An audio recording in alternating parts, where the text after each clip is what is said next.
Hey guys, how's it going? So with this video, I'm just going to discuss Mod Mark's post on the evolution of combat. This is his third blog that he's made, and it was posted on June 20th. But before we get into that, I'm just going to show you what I'm doing. So I'm just doing some RuneSpan, making some really good RCXP.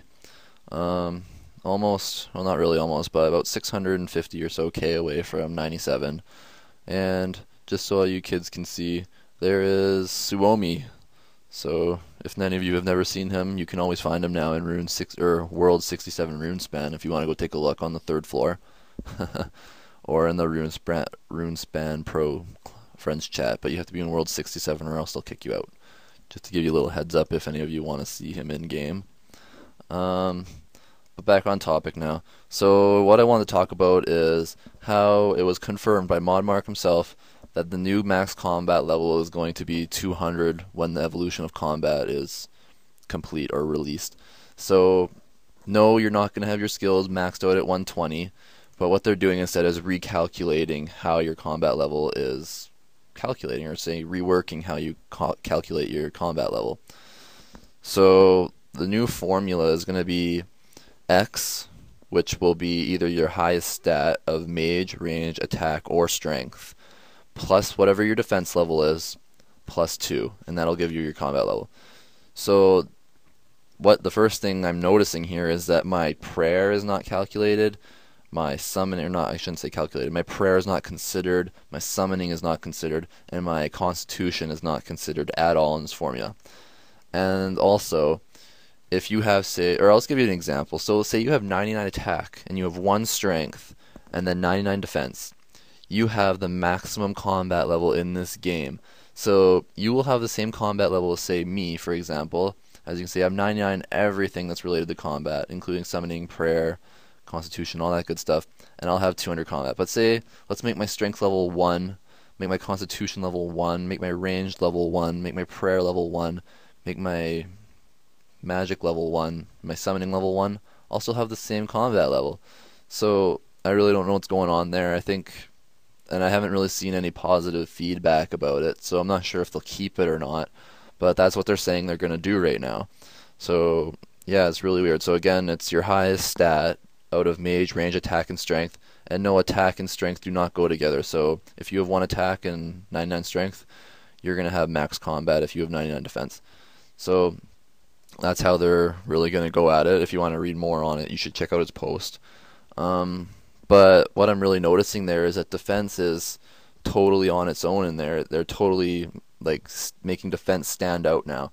So I think what they're going to do is make it a much better, more necessary skill. So I think pures, or low defense pures, are going to have a hard time being as successful as they are now.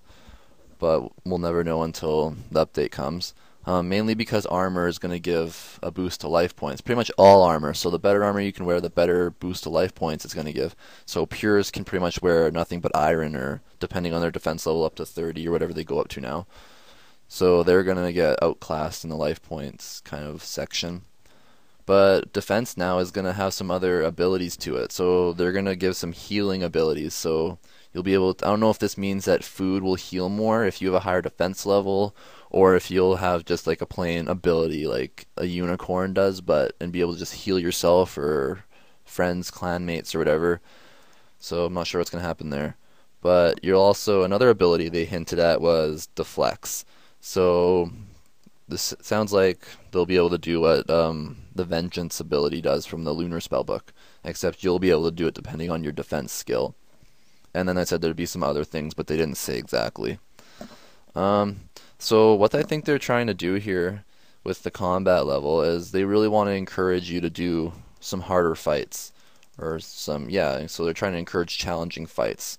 So they don't want you to be training on rock crabs if you're level 100, or training on experiments if you're level 100. If you're level, say, 150, they want you to train on something that's around that level.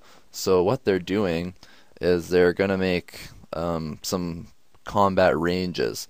So with these ranges, you have to fight something that is within your certain range. So the numbers they're giving is they're saying is you have to fight something that is within 30 levels, or not. I shouldn't say within, but they can't be more than 30 levels lower than you. So if you're level 100, you can't fight something lower than level 70 and gain XP. So you can fight them for their drops or their Slayer XP, but you will not gain any combat experience, so attack strength, hit points, range, mage, etc. So they really want you to try and fight something that's actually a little more challenging. But they are saying that the higher, or if you're level 200 though, that the cap will be moved up to about 50 levels. So if you're level 200, you can fight anything that's about level 150 and up. So the higher level you get, the more that range increases in between 30 and 50 is by the sounds of it. So an example that they've already shown us from this is the Queen Black Dragon. So some people have been gaining insane amount of experience when they fight the Queen Black Dragon, mainly because it has such a low defense level, but I think they really did boost the experience you're gaining if you just fight it. So that is an awesome way to train for maxed out or nearly maxed out accounts. And so I think that's an example of what they're trying to do. So Slayer tasks are another thing that I was thinking about. So if you're saying you're slaying and you're max level 200 and you're assigned a greater demon, which is level 90 or something, level 90 something, you're not going to gain any experience. So that was a little, I don't know, something to think about, but they did say that they will rebalance the combat levels of all monsters with this update to consider Slayer. So I think something they're going to do is they're going to tell or suggest certain Slayer masters depending on your combat level, and they'll assign monsters that are always within your range or something like that. And you have to keep in mind for the really high level people that there is going to be another Slayer task or another Slayer master released, and it will be the final one. So that is for the highest level one. So that'll be above Kuradel, which is going to be good.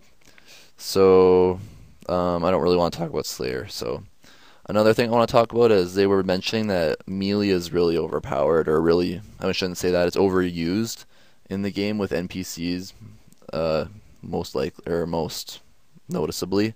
So what they're going to do is rebalance all NPCs, and they're going to try and spread everything out. So they're going to try and give some monsters some magic abilities and some ranged abilities, so that it's much more balanced instead of having 90% of the monsters melee based. So they're trying to make it so you know what kind of weapon you want to use, so that you're always changing your armor, always changing your weapons. And so there isn't just one best weapon anymore, so you can't just use your chaotic rapier for every task anymore. You're going to have to switch probably between your maul, your longsword for slashing, and you're going to have to switch between ranged and mage. And so they're trying to make everything much more universal instead of just combat or melee oriented. And those are the main things he really talked about. I think you guys should go take a look.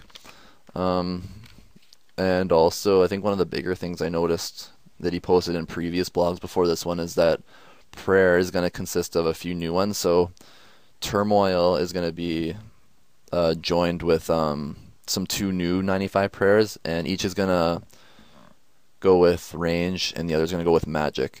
So I think you guys should be careful with what you're doing with your bones right now. So if you're really planning on getting 95 prayer anytime soon, you need to do it now, or else the price of bones is just going to skyrocket, because when the evolution of combat is released, I think bots are going to be toast for quite a while, and so that's going to destroy like 90% of the bones coming into the game. And so, and the demand for the bones is going to increase tremendously. So if you want to get 95 prayer or 99 prayer, you should really do that now. But that wasn't what I was going to talk about for this blog, so I'll let you guys kind of figure out what you want to do. So in this final blog that should be released pretty quick here, I'd say within a week, because the blog is less than a week away, he's going to talk about rebalancing the combat triangle, some new gear that he's releasing, and he said it's going to be some really amazing gear, and he doesn't want to tell us too much. He wants it to be a surprise. And he's going to talk more with combat levels, talk about pures and what's going to happen to them, and then just the relationship between food, armor, life points, and constitution. So that's going to be a huge blog, and I'm really excited for it. So anyways, I'm getting pretty long into this video, so I'm going to send you guys away. Hopefully I'll release another video today talking about some previous blogs, because this was something I kind of enjoyed doing. So I hope I gave you guys some insight on what to expect, and I hope if you aren't, you'll subscribe and look forward to these videos. Thanks a lot for watching, guys. See ya.